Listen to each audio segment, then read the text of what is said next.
Thank you, Mimi. It's great to be with you.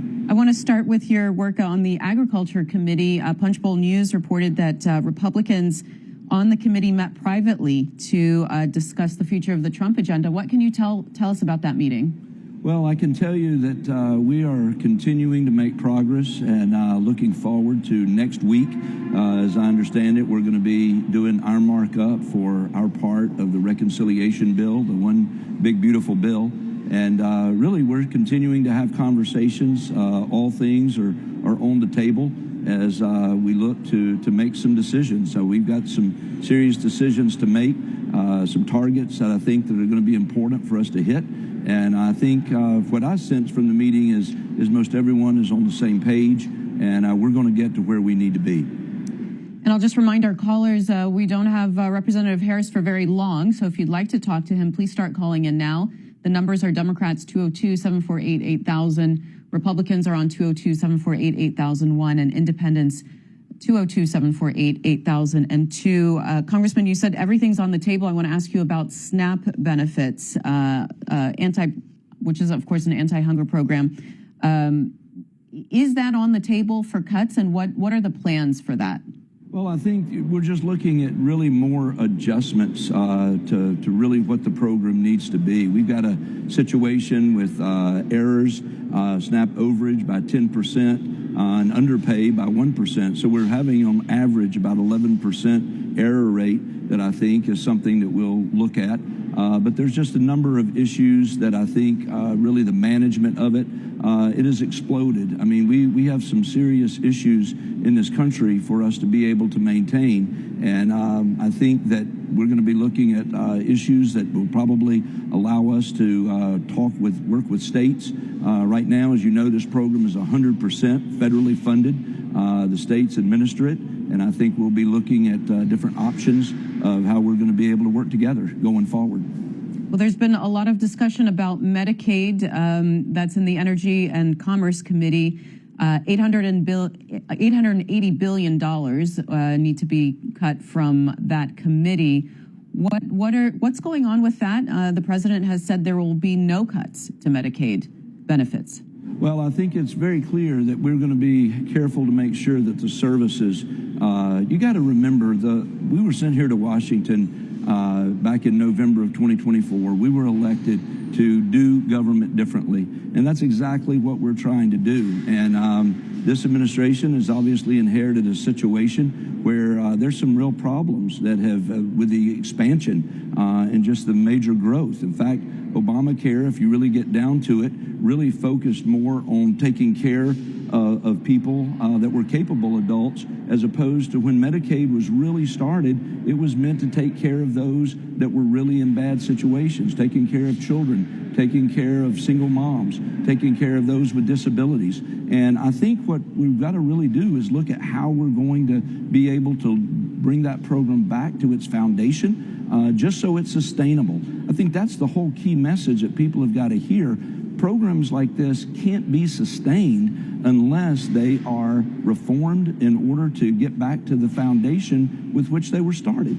And I think that that's really the work that this Congress wants to do, this administration wants to do, and I think that's where you're going to see things go in the next week. Obviously, I'm not on Energy and Commerce, so I don't know all of the ins and outs. But again, I'm just giving an overall picture. When you look at these programs, we've got to make sure that we get them back to what they were intended to do. I mean, when you've got a 30-year-old person living in their parents' basement and not working, and the federal government's supplying 90% of his health care, and yet you've got an impoverished mom with a second child on the way, and the federal government's only paying 50 to 70% of her situation, then you got a real problem. And these kind of things are what have developed, and it's going to be up to this administration and this Congress to work to fix these issues. And I think that's where we're headed. All right, let's talk to callers. We'll start with Deb in Chippewa Falls, Wisconsin. Independent line. Good morning. Good morning. I'm concerned about the cuts to SNAP or to Narcan and drug treatment programs. I think everyone is touched by someone with addiction or alcoholism. And I know that I hurt a lot of people. It's taken a lot of time to clean up my life. But I'm alive because of Narcan. I'm 69 years old. 29 years old. 20 years ago, somebody used Narcan to keep me alive. And if you want hope, I think you need these drug treatment programs. All right. Congressman Harris.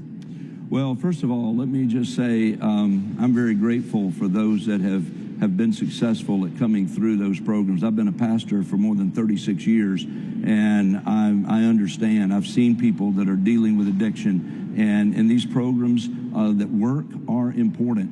I think, again, there's no intention to cut programs as much as it, or cut services, I should say, as it is to find those programs that are working, make sure that we're able to keep them going. But again, we've got to look at the local, the state, and the federal, and we've got to recognize what is going to be the federal government's role here and how that we can help and work together. But as far as programs, I commend the caller for understanding and finding a program that would literally save her life. Here's Linda in Corning, New York, Democrat. Hi, Linda. Linda, are you there? Again, there's no intention to cut programs. And here is Galen in Nixa, Missouri, Republican. Good morning. Good morning. Yes, my question is, we listen to congressmen all the time. I'm Republican, and they never really talk anything. Oh, it's $1 billion here, $100 billion here. I would like to know for them to get on television and break it down, like Medicaid. I'm not on Medicaid, but if you're cutting Medicaid for people, tell us why you're cutting it, and is it fraud? Because I believe there's more fraud in the government than anything else, and just be more specific about would the tax the rich more? How much money, if you tax them more, would it bring in? That's all I'd like to know, is real dollars. Thank you. Congressman, go ahead. Yeah, I mean, that's a real question and a good question, and that is that I think as E&C works with this, they're going to be looking at real dollars and what the adjustments they can make and the reforms that they can make that are going to be most important. Again, if you want to get down to the hard facts, by 2035, Medicaid is going to cost taxpayers $1 trillion.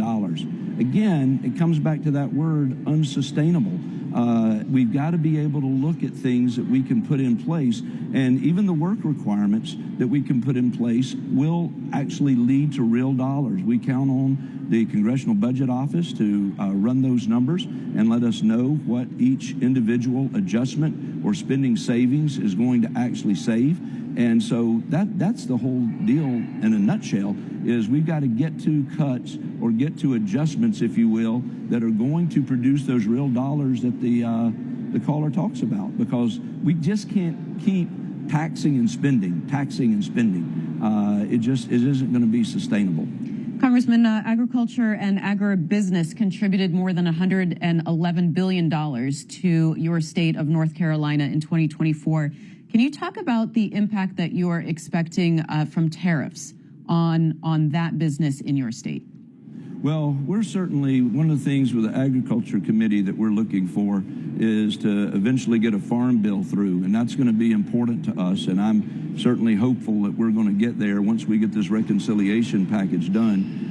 But I think that we're going to be able to undergird the farmers and get our ag industry where they need to be, and that's kind of our goal as we go. Again, it's sometimes misleading to people when they look at the Agriculture Committee and we think about it. I think it's 82%. I mean, I'm a freshman, I'm new to this, and I'm still learning, but I think it's 82% of the farm bill is actually spent in SNAP, which leaves only about 17, 18% that actually goes to the ag and farm. So I think that's important for folks to recognize, and it's a concern that all of us have, and I think that we're trying to manage it the best we can at this point.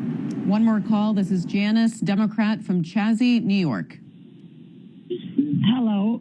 Hi. Thank you for taking the call. I would like to know, what do they do about taking these college kids one by one out of colleges when they could go to these big farms and these big plantations and round up people by the hundreds. Stop picking on the college kids one by one. As far as the agriculture is concerned, without SNAP and Medicaid, the country would be into a fanatic state. These Republicans only care about the rich. Cut the billions and leave the people alone. Thank you. Well, I'll simply respond to that's not a really fair statement that Republicans only care about the rich. Again, we're working to extend the tax cuts that are in place right now, because the reality is if we don't extend or make permanent the Trump tax cut, every American, from the richest to the poorest, is going to feel a significant increase in taxes. And again, going to removing college students, I happen to serve on education and workforce, and quite frankly, we're having a hearing today, and where we're dealing with the most pressing issue right now is with what's happening on our college campuses with anti-Semitism. And we're going to be having several college presidents sitting in front of us today that are having some issues at their colleges, and we're going to hopefully get to some answers about what they're planning to do to make sure that this anti-Semitism is not tolerated. And we just got to get back to wondering why these universities are inviting students that hate the American way of life and hate America and are violent in many cases to our college campuses. And I think that's what we're doing right now. Yeah. Congressman, some of the critics of President Trump's deportation policies point to that there's a level of cruelty involved in the way that is being carried out. And I wonder, as a pastor, does that give you pause from a moral perspective? Well, from a moral perspective and as a pastor, let me be very clear.